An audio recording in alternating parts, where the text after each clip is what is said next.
Sebelumnya ada yang pernah mendengar keyakinan kelas? Ada yang sudah mendengar keyakinan kelas? Ada yang sudah mendengar keyakinan kelas? Ada yang sudah, ada yang belum? Nah, keyakinan kelas itu mirip dengan peraturan kelas, mirip dengan tata tertib sekolah. Nah, keyakinan kelas di sini yaitu pernyataan positif yang menyangkut nanti akan disepakati seluruh anggota kelas 4 ini. Setuju? Setuju. Nah, contohnya sepakat atau pernyataan keyakinan kelas adalah misalkan di saat anak-anak ulangan itu ada yang nyontek enggak? Nah, berarti anak-anak sudah luar biasa. Itu sudah menunjukkan perilaku apa anak-anak? Perilaku apa anak-anak? Sikap baik. Oh iya, sikap jujur luar biasa. Tepuk tangan untuk jihad.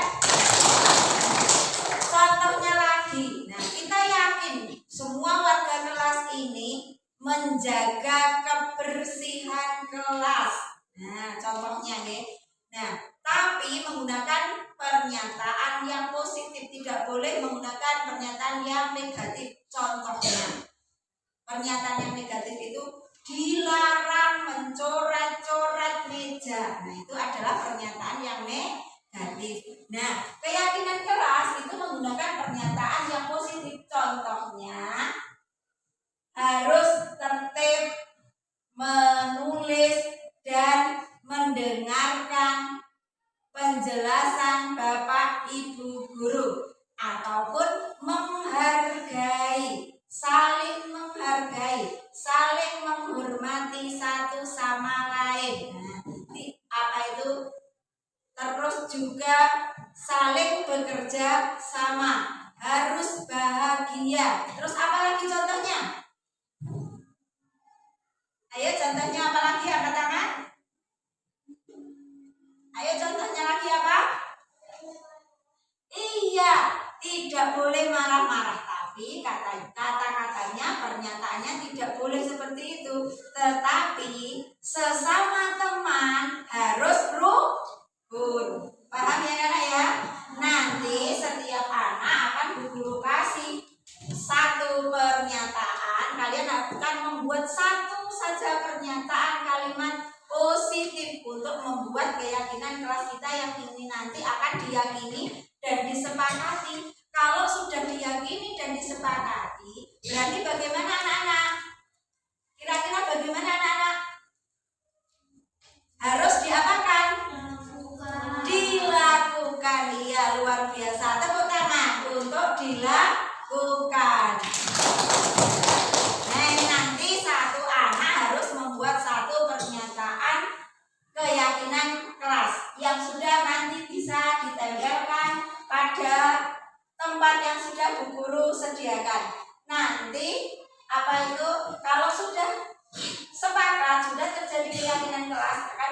sudah di sana, okay? Setiap anak nanti satu-satu ya, satu saja, buat keyakinan kelas satu saja.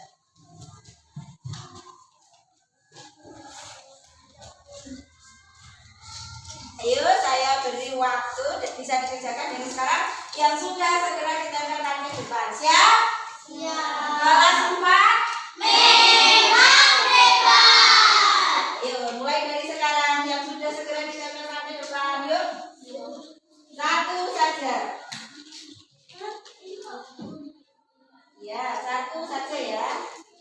Ayo, yang sudah segera ditempelkan ke depan.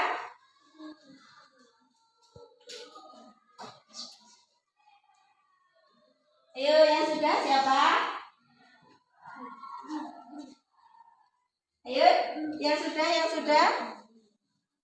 Ayo, Mbak Pika sudah ditempelkan ke depan. Ayo, ditempelkan ke depan yang sudah ditempelkan ke depan. Iya, ditempelkan ke depan.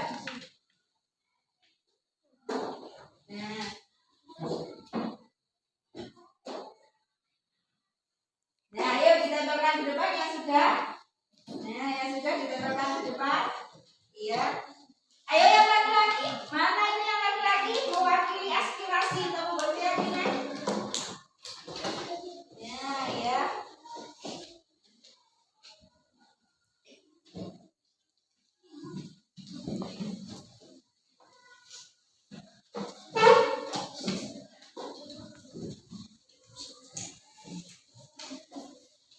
Ya, ayo. Segera yang belum.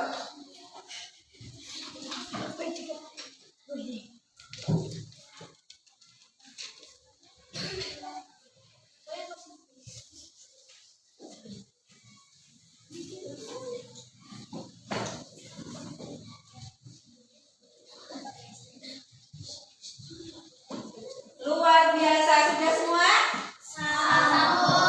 Ya, sekarang Bu Guru baca keyakinan kelas kita ya. Nah, yang sudah kalian buat Bu Guru baca. Yang pertama, sopan dan santun saat berbicara. Siswa dan guru harus bahagia. Sesama teman harus hidup rukun. Guru dan siswa harus bahagia. Ini Bu Guru kasihkan di sini karena jawabannya sama ya. Saling menghargai antar sesama teman. Ini sama dengan ini ya. Terus kelas kita bersih. Nah, terus murid dan guru selalu bahagia. Ya, ini bahagia. Saling menghargai. Harus jujur di saat ulangan. Menjaga kebersihan, kreatif, inovatif. Ya, luar biasa. Berarti ini kita pindah ke sini ya. Nah, siswa dan guru harus bahagia, harus jujur saat ulangan.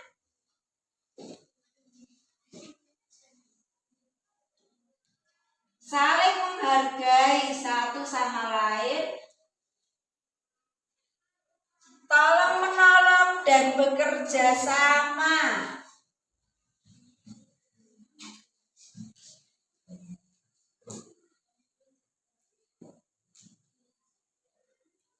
Harus sopan dan santun saat berbicara, harus rukun sesama teman. Nah, kreatif, inovatif.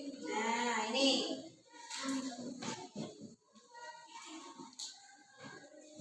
Berarti ada 6 kesepakatan dan keyakinan di kelas kita ya. Ada 6 keyakinan kelas kita. Yang pertama adalah siswa dan guru harus bahagia. Setuju? Setuju. Ya. Yang kedua, nah, saling menghargai satu sama lain. Setuju? Setuju. Ya. Menjaga kebersihan kelas. Setuju? Setuju. Datang tepat waktu dan kreatif. Setuju? Setuju. Iya. Dan yang terakhir adalah harus jujur saat ulangan. Setuju? Setuju. Ya, luar biasa. Sudah kita sepakati adanya keyakinan di kelas 4, yaitu ada 6 hal yang harus kita yakini. Kalau sudah kita yakini, berarti tadi siap untuk dilakukan. Siap? Siap. Terima kasih anak-anak.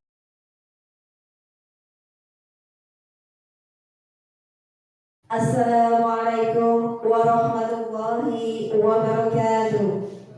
Yang terhormat Bapak Tarmo selaku Kepala Sekolah SD Negeri 1 Purwoharjo. Yang kami hormati Bapak Ibu Guru SD Negeri 1 Purwoharjo. Marilah kita ucapkan puji dan syukur kehadirat Allah Subhanahu wa Ta'ala, karena dengan karunia-Nya pada kesempatan ini kita bisa berkumpul di kelas ini dengan tiada halangan suatu apapun yang merintanginya. Kedua kalinya sholawat dan salam semoga tercurahkan kepada Nabi Muhammad SAW yang senantiasa kita nanti-nantikan syafa'atnya di yaumul kiamah nanti. Bapak Ibu Guru yang saya hormati, sebaik-baik manusia adalah yang bisa bermanfaat untuk orang lain. Pada hari ini di SD Negeri 1 Purwoharjo diadakan diseminasi budaya positif oleh calon guru penggerak angkatan 7 yang berada di SD Negeri 1 Purwoharjo ini. Yang pertama adalah Ibu Suparni SPD SD, dan yang kedua adalah saya sendiri. Di sini kami berdua akan berkolaborasi memaparkan budaya positif. Dan untuk materi yang pertama akan dipaparkan oleh Ibu Suparni SPD. Kepadanya disilakan. Terima kasih kepada Bu Sri Utami yang telah memberikan waktunya kepada saya. Sebelumnya, Assalamualaikum warahmatullahi wabarakatuh. Yang terhormat Bapak Kepala Sekolah SDN 1 Purwoharjo, Bapak Ibu Guru yang saya hormati pula. Tidak lupa kami ucapkan selamat bergabung dalam acara diseminasi budaya positif. Sebelum kami memaparkan aksi nyata kami, yaitu budaya positif, kami sampaikan bahwa kami CGP dari SDN 1 Purwoharjo sudah menempuh modul 1 yang terdiri dari 4 sub. Yang pertama adalah filosofis Ki Hajar Dewantara, yang kedua nilai dan peran guru penggerak, yang ketiga visi guru penggerak, dan yang keempat adalah budaya positif. Dalam sub yang keempat kami mendapatkan tugas membuat aksi nyata, yaitu budaya positif. Bapak Ibu yang kami hormati, yang pertama adalah disiplin positif dan nilai-nilai kebajikan universal. Disiplin positif ada 4. Yang pertama, Anda tidak bisa mengontrol orang lain, hanya Anda yang bisa mengontrol diri Anda. Makna disiplin, belajar kontrol diri dengan menggali potensi kita agar tercapai tujuan mulia, yaitu sesuatu menjadi seseorang yang kita inginkan berdasarkan nilai-nilai kita untuk dihargai. Kemudian yang kedua, semua perilaku memiliki tujuan, yaitu masuk dalam teori motivasi. Di sini ada 4. Yang pertama, untuk menghindari hukuman. Yang kedua, untuk mendapatkan imbalan. Yang ketiga, untuk menghargai diri sendiri. Dan nilai-nilai kebajikan universal. Dan yang terakhir adalah keyakinan kelas atau kesepakatan kelas. Untuk disiplin positif yang ketiga, model berpikir menang-menang, kolaborasi dan konsensus menciptakan pilihan-pilihan baru, yaitu dengan menggunakan 5 posisi kontrol, Yang pertama adalah sebagai penghukum, yang kedua pembuat rasa bersalah, yang ketiga sebagai teman, yang keempat sebagai pemantau, dan yang kelima sebagai manajer. Dari 5 posisi kontrol, kita akan masukkan ke dalam segitiga restitusi. Ini adalah cara penyelesaian dari 5 posisi kontrol. Yang pertama adalah menstabilkan identitas, yang kedua validasi kebutuhan, dan yang ketiga adalah menanyakan keyakinan. Disiplin positif yang keempat adalah realitas atau kebutuhan kita berbeda, yaitu 5 kebutuhan dasar manusia. Yang pertama adalah bertahan hidup, yang kedua penguasaan, kasih sayang dan rasa diterima, kesenangan dan kebebasan. Nah, di sini Bapak Ibu, nilai-nilai kebajikan universal. Apa itu nilai-nilai kebajikan? Adalah sifat-sifat positif manusia yang merupakan tujuan mulia yang ingin dicapai setiap individu. Jadi, setiap perilaku atau perbuatan itu pasti memiliki suatu tujuan.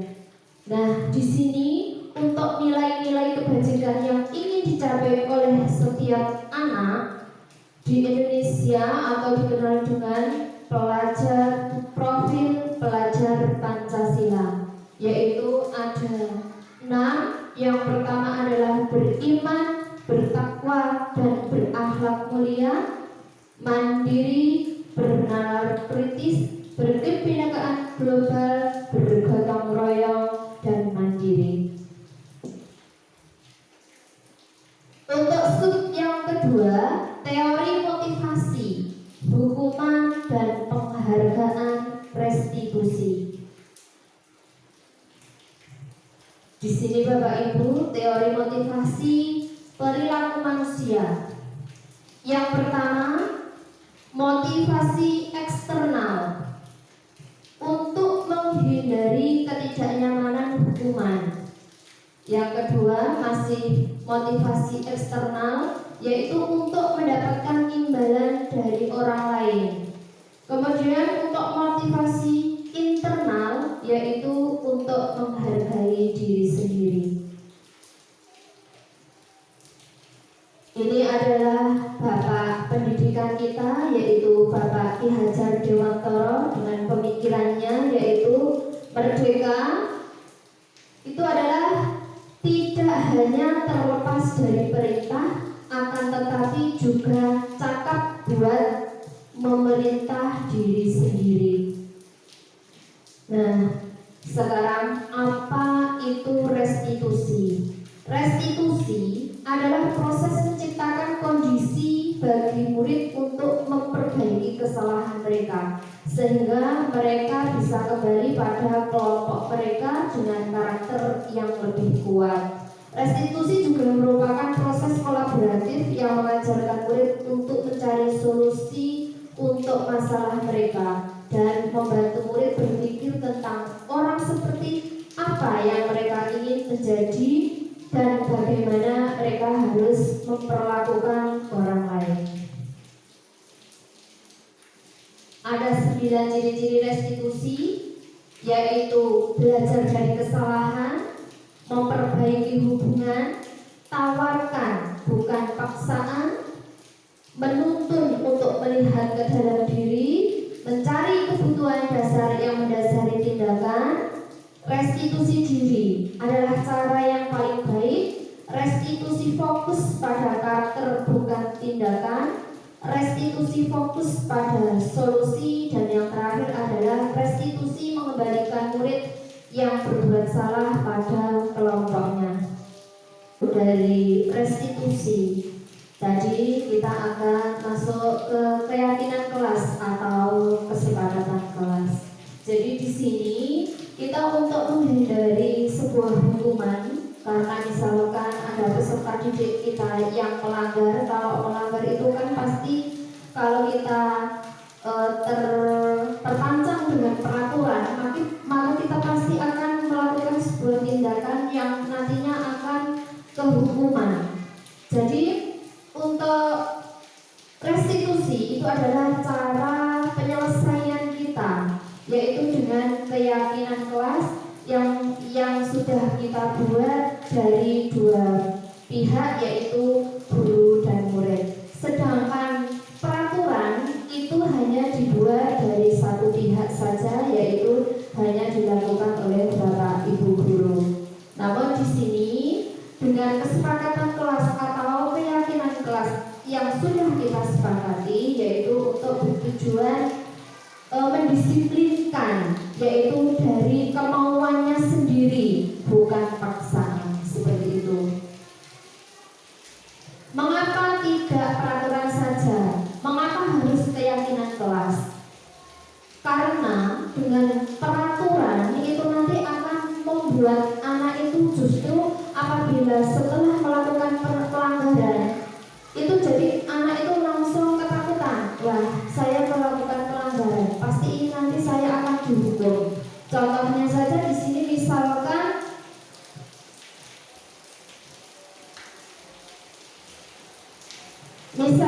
datang terlambat atau tidak mengerjakan PR. Nah, ini sudah anak-anak itu pasti sudah merasa berkecil hati karena akan dihukum oleh Bapak Ibu guru yang akan membuatnya malu di depan teman-temannya. Jadi di sini kita telah mempelajari sebuah restitusi dan membuat keyakinan kelas. Jadi penyelesaiannya kita tidak boleh menghukum. Nah, di sini Bapak Ibu, budaya positif yang harus kita terapkan yaitu juga dari lingkungan positif dengan membuat keyakinan kelas atau kesepakatan kelas yang nantinya akan menjadi peraturan kelas. Dan keyakinan kelas. Contohnya, selalu kembalikan buku ke tempatnya. Nah, ini adalah bentuk tanggung jawab. Dilarang mengganggu orang lain, berarti bentuk menghormati, karena sudah menghargai dan menghormati orang lain. Hadir di sekolah 15 menit sebelum pelajaran dimulai, yaitu berkomitmen.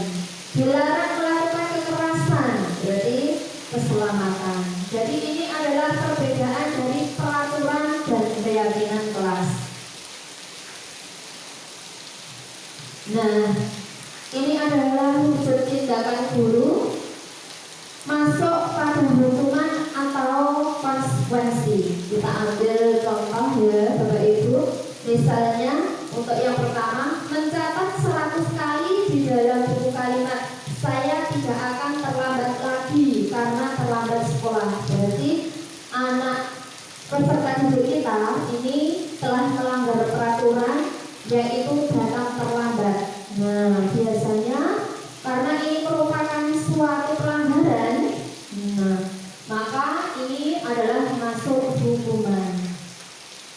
Terus kita ambil contoh yang kedua, misalnya ya sama-sama yang terlambat ya Bapak Ibu ya. Untuk coba kalimat yang ini, lari mengelilingi lapangan basket 2 kali karena terlambat 10 menit untuk pelajaran PJOK. Nah, di sini sama-sama terlambat, ya. Tapi mengapa di sini yang pertama adalah hukuman dan yang kedua ini adalah konsekuensi? Nah, ingat Bapak Ibu.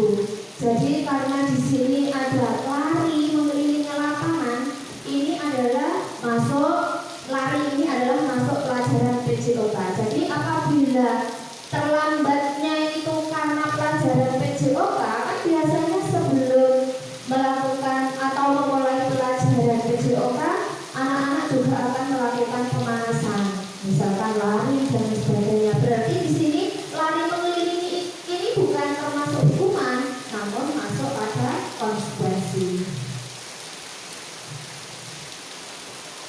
Nah, untuk sub yang ketiga adalah kebutuhan dasar manusia dan dunia berkualitas yang akan disampaikan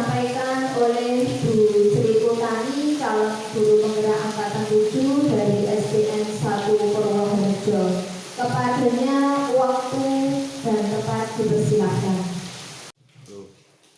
Terima kasih Bu Suparni yang telah memberikan waktu kepada saya. Bapak Ibu guru yang saya hormati, Bu Parni tadi sudah memaparkan tentang budaya positif. Saya yakin Bapak Ibu guru di SD Negeri 1 Purwoharjo ini semua memiliki hal yang positif. Yakin Bapak Ibu ya? Alhamdulillah, luar biasa. Sekarang Bapak Ibu ikuti saya terlebih dahulu. Kalau saya bilang Purwo 1, Bapak Ibu guru jawab maju, maju. Yes, seperti itu Bapak Ibu ya. Purwo 1, maju, maju. Yes. Terima kasih, luar biasa. Di sini saya akan memaparkan kebutuhan dasar. Bapak Ibu guru, ada kebutuhan dasar manusia yaitu ada 5. Yang pertama adalah kasih sayang, yang kedua adalah kesenangan, yang ketiga adalah penguasaan, yang keempat adalah kebebasan, dan yang kelima bertahan hidup. Contohnya kasih sayang, yaitu setiap peserta didik itu harus mendapatkan kasih sayang. Karena apa Bapak Ibu? Peserta didik itu adalah yang unik. Mungkin kita pernah menghadapi mereka cerewet dan yang lain, itu adalah salah satu bentuk mereka untuk mendapatkan atau mencari perhatian kita untuk mendapatkan kasih sayang dari kita. Nah, di sini ada 5 posisi kontrol kita sebagai guru Bapak Ibu. Yang pertama yaitu adalah penghukum. Yang kedua membuat orang merasa bersalah. Posisi kita sebagai teman, posisi sebagai pemantau, dan posisi sebagai manajer. Tadi sudah disebutkan Bu Suparni adalah sebagai guru kita ternyata pernah menghukum anak-anak kita. Karena apa Bapak Ibu guru? Ternyata hukuman itu membekas sampai tua. Ketika kita dihukum mungkin SD, SMP, atau SMA. Saya pernah mengalami hukuman Bapak Ibu. Ketika saya di SD, saya itu takut sama pelajaran matematika, saya itu membolos. Akhirnya saya disuruh untuk hormat bendera sampai 15 menit. Nah, itu masih membekas sampai sekarang. Guru siapa yang pernah menghukum saya itu masih ingat Bapak Ibu. Jadi jangan sampai kita ini menerapkan hukuman kepada siswa Bapak Ibu ya. Dan yang kedua adalah membuat orang merasa bersalah. Contohnya kata-katanya, kamu seharusnya tahu nak. Nah, terus juga pernah juga kita sebagai teman, ayolah lakukan demi ibu. Misalkan kita merayu murid kita ingin ikut lomba, sebagai pemantau dan juga sebagai manajer. Nah, ini adalah Bapak Ibu pernyataan-pernyataan yang merupakan pernyataan positif, mana yang termasuk penghukum, mana sebagai teman, manajer, dan juga pemantau. Yang selanjutnya, apabila murid kita itu kebetulan melakukan pelanggaran Bapak Ibu dari keyakinan kelas yang tadi sudah dijelaskan oleh Ibu Suparni, keyakinan itu adalah berasal dari hati, dari kesadaran. Beda dengan peraturan. Peraturan itu adalah memaksa. Kalau sudah yakin berarti sudah siap untuk melakukan. Tapi yang namanya anak mungkin karena lupa atau lalai dengan keyakinan kelas, mungkin melanggarnya, makan di kelas atau datang terlambat, kita tidak boleh menghukum menggunakan segitiga restitusi yang akan kita gunakan. Nah, contohnya kita menstabilkan identitas. Nah, ketika murid kita bersalah, pasti ibu dulu juga pernah bersalah. Nah, kita tahu dulu, kita mencari tahu dulu apa penyebab dari anak tersebut melanggar keyakinan kelas. Kalau sudah kita tanyakan validasi kebutuhan. Nah, contohnya, apa yang penting bagi kamu setelah melakukan pelanggaran hari ini? Terus yang terakhir adalah menanyakan keyakinan. Kira-kira dengan kamu datang terlambat atau dengan kamu makan di kelas tadi melanggar keyakinan kelas kita yang mana? Dan juga ditanya juga mulai kapan akan kamu lakukan. Seperti itu Bapak Ibu ya. Jangan langsung misalkan datang terlambat karena akan langsung dihukum, itu tidak boleh. Karena apa Bapak Ibu?